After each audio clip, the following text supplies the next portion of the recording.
Banyak juga wali-wali yang jadab ketika datang ke makam Rasulullah SAW. Itu kalau dongo ya agak kacau sebetulnya, cara syariat agak kacau. Ya Allah, engkau punya dua pilihan. Jika engkau menjadikan saya soleh, surah habibu, yang senang kekasihmu, yaitu Rasulullah SAW. Tapi jika engkau menjadikan saya fasik, surah aduuk, yang senang itu setan. Monggo jenengan mau menyenangkan kekasih jenengan, mau menyenangkan musuh jenengan, monggo. Jenengan bebas kok memilih. Mestinya Allah ya senang menyenangkan kekasihnya. Jadi ya, intinya Allah dipaksa untuk menjadikan dia orang soleh gitu.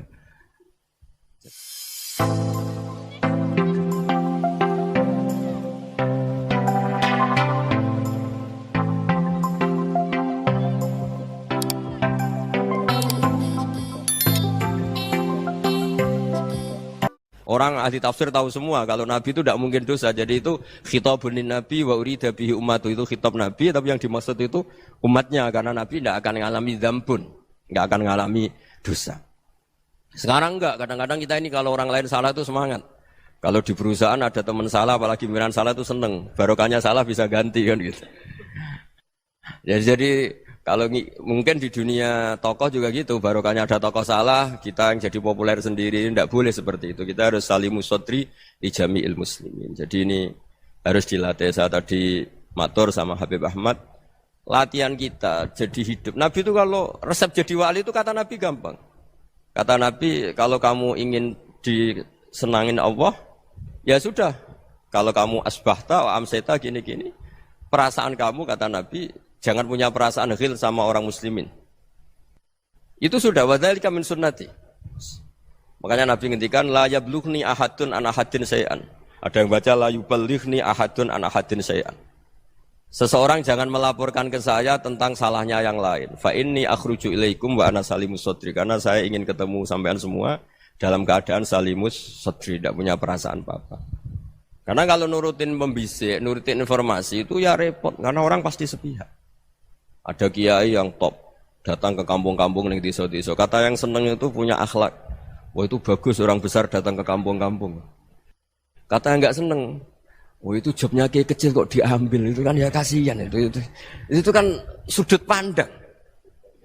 Makanya saya sering bilang, akal kita ini cukup untuk mentasdik Rasulullah SAW. Meskipun perasaan kita kadang orang Jawa itu beda. Saya berkali-kali bilang sama peneliti dari Jogja, kenapa sih Gus para nabi itu kok poligami istrinya banyak? Nabi Dawud katanya itu berapa? Nabi Sulaiman malah jumlahnya agak terbatas. Nabi Muhammad itu paling sedikit. Saya tanya gini, perempuan itu orang lemah, jadi kalau nolong orang satu gimana baik? Kalau nolong orang dua ya lebih baik, ya sudah kira-kira seperti itu. Paling tidak akal kita masih tahu kalau orang baik itu kan mesti baik. Nolong orang satu baik, nolong orang dua ya lebih baik, nolong orang tiga lebih baik. Tapi kalau kamu orang nggak baik, satu saja kamu terlantarin, kamu miskinkan, kamu ya tinggal diukur kan. Kalau orang baik nambah baik, tapi kalau orang buruk tambah buruk. Nah itu akal. Akal kita bisa menganalisis kenapa sih nikah itu ada yang poligami, ada yang enggak. Sudah ukur saja diri kamu. Misalnya kayak saya elek keriting, rabi terus, memperbanyak wong elek, orang perilaku netok, raine dadi elek kabeh. Gitu. Tapi nak kowe ku ganteng, alim, ganteng, sugih, anake ganteng-ganteng, berhubung kowe saleh ahli swarga kabeh, mertua yo bangga karena karir kamu meyakinkan. Ini mertua kamu aja gak bangga mau nambah. Ipar gak bangga, mertua gak bangga, desa kamu yang kamu wayai juga gak. Beda dengan Nabi ketika nikah Juwairiyah itu gak ada pernikahan sebarokah Nabi dengan Juwairiyah itu. Azharu Rasulillah, di situ habis perang banyak tawanan, gara-gara jadi besanya Nabi langsung dibebaskan semua karena Azharu Rasulillah. Sekarang besanya Kanjeng Nabi. Dulu Abu Sufyan mangkelnya bukan main sama Nabi, gara-gara putrinya dinikah terus langsung jadi. Kalau kamu kan enggak, nikah satu, nikah lagi, satu kampung musuh kamu. Karena istri pertama ya cemburu, yang kedua agak bangga. Wah itu selesai itu, di dunia wal akhirah. Maksud saya, nganalisis Islam itu harus pakai akal. Dan akal yang dipakai, ini saya bawa ke kitab Ihya, adalah pikiran-pikiran para ulama. Makanya ketika Imam Ghazali ketika ditanya, fakaifa bi muslimin fasikin asawaha fi jami'i amri. Kalau kalian ketemu orang fasik, orang Islam tapi fasik, perilakunya enggak ada yang benar. Kata Imam Ghazali jawabnya lucu, aneh. Ma min muslimin illa wa islamuhu ta'ah. Tidak ada orang Islam kecuali dia mau Islam. Membenarkan Allah dan Rasul itu sudah taatnya dia. Kok kamu tidak bisa melihat taatnya dia? Dia pikirannya kan ini pemabuk, ini tukang apa. Tapi kata Imam Ghazali, sebenarnya kamu masih bisa berpikir positif. Ma min muslimin illa wa islamuhu ta'ah. Tidak ada seseorang Islam ketika dia milih Islam itu pasti ada taatnya, yaitu tasdik pada Allah dan tasdik kepada Rasulullah SAW. Jadi dengan pola seperti itu, maka di antara guru-guru kita yang modern ya di era Mbah Maimun, di sini ada Habib Ahmad. Habib Salim syair yang sering dibaca beliau adalah ada orang munajat sama Allah, ini cerita munajat. Itu orang itu ngendikan gini. Ana muznibun, ana mukhtiun, ana asi. Huwa rahimun, huwa ghafirun, huwa afi. Ya Allah, saya mukhti, saya orang yang salah. Ana muznib, saya orang yang dosa. Ana asin, saya sering maksiat. Tapi engkau ya Allah, engkau ghafir, pemaaf. Engkau rahim, maha pengasih. Engkau afin, yang mudah memaafkan. Kata orang ini, ya agak kurang ajar, tapi saking senengnya sama Allah. Qobal tuhunna salasatan bisalasat. Ya gini saja ya Allah, sifat engkau diadu dengan sifat saya. Engkau Tuhan, Gusti, enggak boleh kalah. Katanya. Terus wasatahliban ausofu ausofi. Dan engkau pasti pemenangnya. Gitu.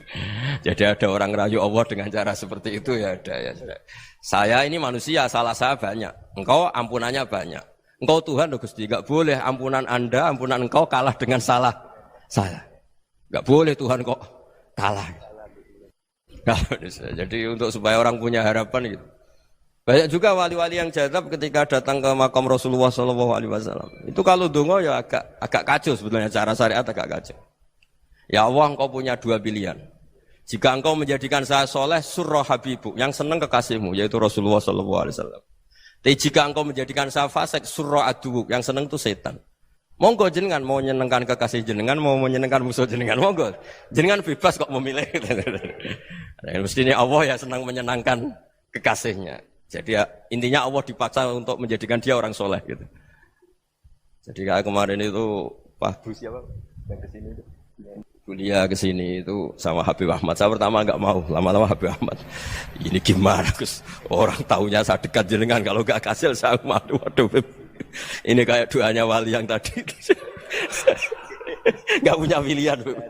Nggak ada pilihan. Jadi saya mohon muhasabah itu dimulai cara berpikir. Makanya di sini sebetulnya tag ini supaya dapat barokahnya Ihya. Ini kitab yang disenangi para habaib, para ulama. Sebetulnya tag di muhasabah itu redaksinya gini ya, yang lengkap. Hasibu anfusakum qabla an tuhasabu wa zinuha qabla an tuzanu. Wa tahayya'u lil ardil akbar. Jadi ada kata wazinu, jadi ukur. Perilaku Anda ini diukur, ditakar. Misalnya kita sebagai suami kan ya punya hal-hal yang kita tidak ideal. Cara wong Jawa mesti pesek. Cara rezeki ya pas-pasan. Dan kita juga kalau makanya enggak boleh tanya istri begini, apa saya cinta pertama Anda? Pasti Anda kecewa. Orang jadi istri hanya korban terakhir gitu. Sudah. Karena orang kalau ngelamar kemana-mana gak jadi, yang jadi istri itu pasti korban terakhir gitu. Jarang istri pilihan pertama, jarang. Ayo semua yang nikah. Rata-rata itu pilihan Anda pertama Pak, dari sekian ditolak di mana-mana terus. Ya perempuan terakhir. Kamu juga korban terakhir gitu. Itu wali-wali dulu kalau ngandani kita itu sederhana. Antal ini masyhur diceritakan Habib Zain bin Semit dalam kitab Al-Manhajus Sawi. Antalam tajid min nafsika kullama turid. Fa kaifa turidu min ghairika kullama turid.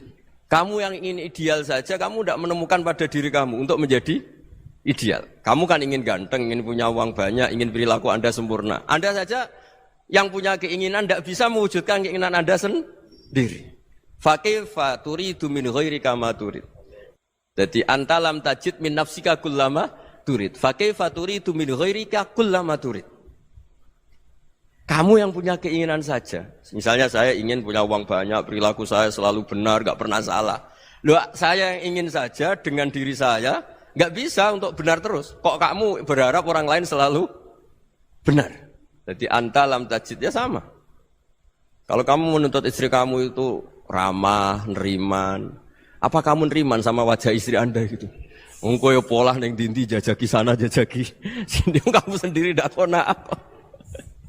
Jadi itu nasihat yang luar biasa. Antalam tajid min nafsika kullama turid fa kaifa turidu min ghairika kullama turid. Kamu mau menghormati semua orang, ndak mau kan? Kemudian Anda berharap semua orang menghormati kamu. Kamu tidak ingin kan orang lain semua menghujat kamu. Sementara kamu enak aja menghujat orang